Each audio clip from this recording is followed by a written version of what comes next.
Assalamualaikum warahmatullahi wabarakatuh. Kita bertemu kembali di channel YouTube Bustami Narda Official. Sahabat BN, kasus dugaan menerima suap 60 miliar rupiah yang terjadi pada Ketua Pengadilan Negeri Jakarta Selatan M. Arif Nuryanta semasa dia menjabat Wakil Ketua Pengadilan Negeri Jakarta Pusat bersama beberapa orang teman sesama hakim dengannya, yang sangat mengejutkan. Sekarang ini benar-benar ini telah mencoreng nama baik hakim yang selama ini akrab disebut sebagai wakil Tuhan di muka bumi ini. Dan ini bukan kali pertama.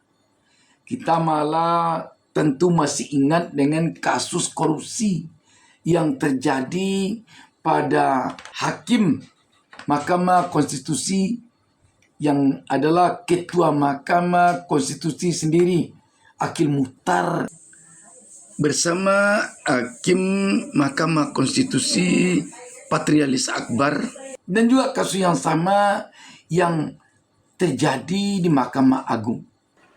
Kita tentu belum lupa dengan kasus Hakim Agung Ghazalba Saleh yang divonis 10 tahun penjara. Melihat apa yang terjadi ini, rakyat atau publik jadinya bertanya, kalau begini, apakah benar hakim ini, terutama yang terlibat kasus memalukan ini, wakil Tuhan di muka bumi ini, ataukah dia wakil iblis di muka bumi ini?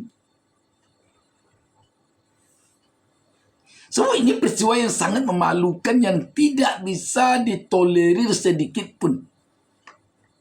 Bayangkan, dia yang merupakan benteng terakhir bagi setiap orang untuk mendapatkan keadilan, ternyata bisa disuap, bisa disogok di dalam memutuskan suatu perkara. Betapa hancurnya kredibilitas peradilan oleh hakim yang seperti ini. Beranjak dari sini, sahabat BN, ada satu fenomena baru yang terjadi sekarang. Ketika kasus Ketua Pengadilan Negeri Jakarta Selatan dan kawan-kawannya yang diduga menerima suap 60 miliar ini masih heboh. Yakni ternyata Komisi Yudisial atau KY yang diberi wewenang untuk menyeleksi para calon hakim agung mengejutkan keputusan yang diambilnya.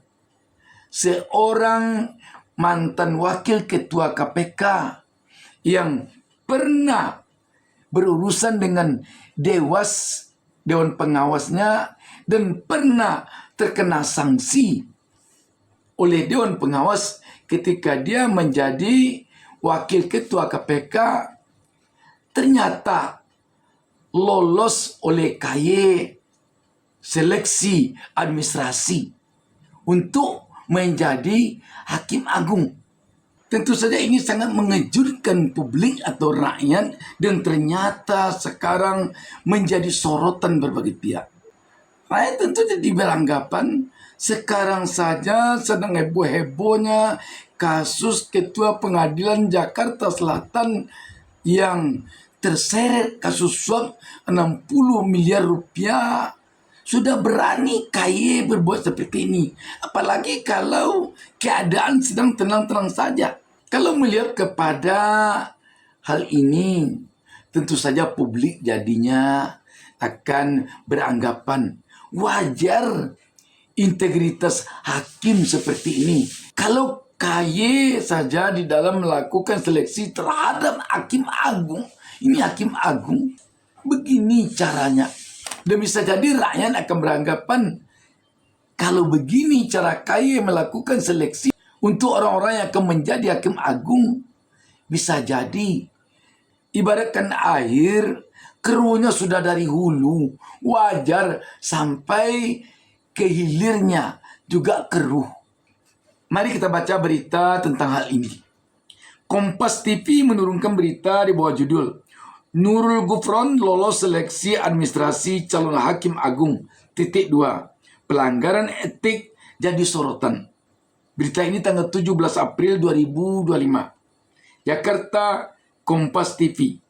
Mantan Wakil Ketua Komisi Pemberantasan Korupsi atau KPK Nurul Gufron lolos seleksi administrasi calon hakim agung.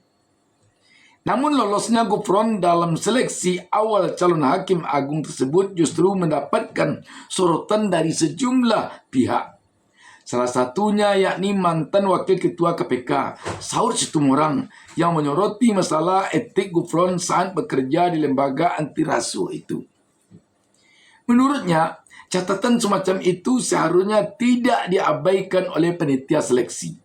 Coba dihitung ada berapa tuh kesalahannya selama di sana atau di KPK.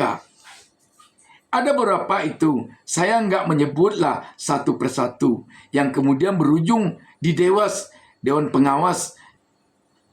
Ya kan, kata Saud dalam keterangannya Selasa 16 April 2025, dikutip dari Tribun News. Meski demikian, ia tak menjelaskan lebih lanjut ihwal masalah etik yang dimaksud. Namun Saud menekankan proses pemanggilan oleh Dewas KPK sudah cukup menjadi indikator adanya persoalan. Lepas bagaimana putusan etiknya, ya itu soal lain. Tapi yang penting dia pernah berurusan gitu dengan soal etik, ya kan, tegasnya. Seperti diketahui, Nurul Gufron saat menjabat sebagai Wakil Ketua KPK pernah disanksi etik sedang oleh Dewas karena terbukti menyalahgunakan pengaruhnya untuk kepentingan pribadi. Gufron dinilai menggunakan pengaruhnya sebagai pimpinan KPK kepada pejabat Kementerian Pertanian Kementan agar memutasi pegawai berinisial ADM. Gufron ingin ADM yang merupakan pegawai Inspektorat 2 Kementan dimutasi ke Jawa Timur. Adapun sanksi sedang yang diberikan ke Gufron berupa teguran tertulis dan pemotongan penghasilan sebesar 20% selama 6 bulan. Senada dengan Saud Situmorang, ex penyidik senior KPK Novel Baswedan juga memberikan sorotan tajam atas lolosnya Gufron dalam seleksi administrasi calon hakim agung. Ia menilai Komisi Yudisial atau KY seharusnya tidak meloloskan Gufron dari tahap administrasi calon hakim agung, mengingat seorang yang pernah melanggar kode etik menurutnya tidak layak untuk maju dalam proses seleksi tersebut. Bila orang yang punya catatan melanggar kode etik, bahkan punya banyak masalah serius lainnya dan juga melawan Dewas KPK dengan menggunakan kekuasaannya sebagai pimpinan KPK, tentu ini persoalan serius, ucap Novel Rabu 16 April. Ia menilai Hakim Agung sejatinya mesti memiliki standar etik yang tinggi. Pasalnya, Hakim Agung harus menjadi gerbang terakhir bagi orang-orang yang mencari keadilan. KPK pun turut merespon Nurul Gufron yang lolos seleksi administrasi calon hakim agung. Juru bicara KPK Tessa Mardika Sugiarto menekankan pihaknya mendorong seleksi calon hakim agung, CHA, dan hakim ad hoc hak asasi manusia HAM Mahkamah Agung MA dilakukan secara transparan. Tentunya KPK mendorong proses seleksi tersebut berjalan dengan transparan dan berintegritas, sehingga didapat hakim agung yang berkualitas demi masa depan peradilan di Indonesia, kata Tessa Rabu. Dan KPK mendoakan siapapun yang mendaftar dan terpilih, tentunya itu merupakan yang terbaik untuk Indonesia, sambungnya.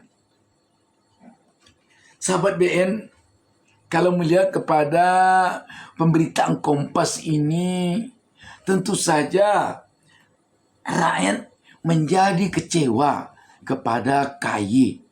Kok bisa-bisanya KY meloloskan seorang calon hakim agung yang bermasalah ketika dia menduduki suatu jabatan yang sangat menjunjung tinggi nilai-nilai etika dan moral, yakni KPK.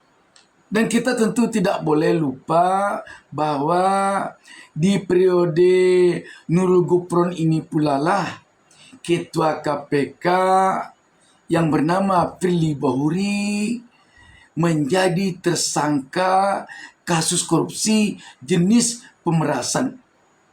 Syahrul Yassin Limpo yang diduga diperasnya yang kala itu Menteri Pertanian yang tersandung kasus korupsi sekarang telah meringkuk dalam penjara. Sedangkan Ketua KPK Firly Bahuri yang tersangka pemeras sampai sekarang masih melenggang bebas tanpa ada penahanan sama sekali. Namun apa boleh buat, inilah baru wajah hukum kita sekarang. Satu hal yang tak kalah kocaknya pula, salah seorang hakim yang tersangka kasus suap 60 miliar ini bersama-sama dengan Ketua Pengadilan Negeri Jakarta Selatan sekarang itu adalah hakim yang menangani perkara dugaan korupsi di impor gula Tom Lembong, yakni Ali Muhtarom. Kita tahu kasus dugaan korupsi impor gula yang menjerat Tom Lembong ini ketika dia menjadi Menteri Perdagangan di era Jokowi banyak memunculkan kontroversi atau pro kontra di tengah-tengah masyarakat. Sebab di antara sekian banyak Menteri Perdagangan di era Jokowi dan yang juga sama-sama melakukan impor gula, hanya Tom Lembong sendiri yang diusut oleh Kejaksaan Agung, yang lainnya tidak. Dan dapat kita bayangkan, apabila lolos Hakim Ali Muhtarom ini mengadili Tom Lembong, alangkah naifnya seorang hakim yang tersangka kasus suap menjadi penentu nasib seseorang di pengadilan. Bayangkan, bisa jadi rakyat beranggapan Ali Muhtarom ini disusupkan menjadi hakim dalam perkara kasus Tom Lembong ini telah disetting melalui hakim yang integritas diri serta etika dan moralnya seperti ini. Akan tetapi lagi-lagi apa boleh buat, inilah baru wajah hukum kita sekarang. Namun kita tentu tidak boleh putus asa. Kita harus optimis bahwa apabila pengelola republik ini punya niat yang baik dan mau bekerja keras untuk menjernihkan hukum kita yang mungkin keruh selama ini dan menyelesaikan hukum kita yang mungkin telah kusut sarang tempua selama ini, kita harus yakin itu akan bisa dicapai. Demikian sahabat BN. Wassalamualaikum warahmatullahi wabarakatuh.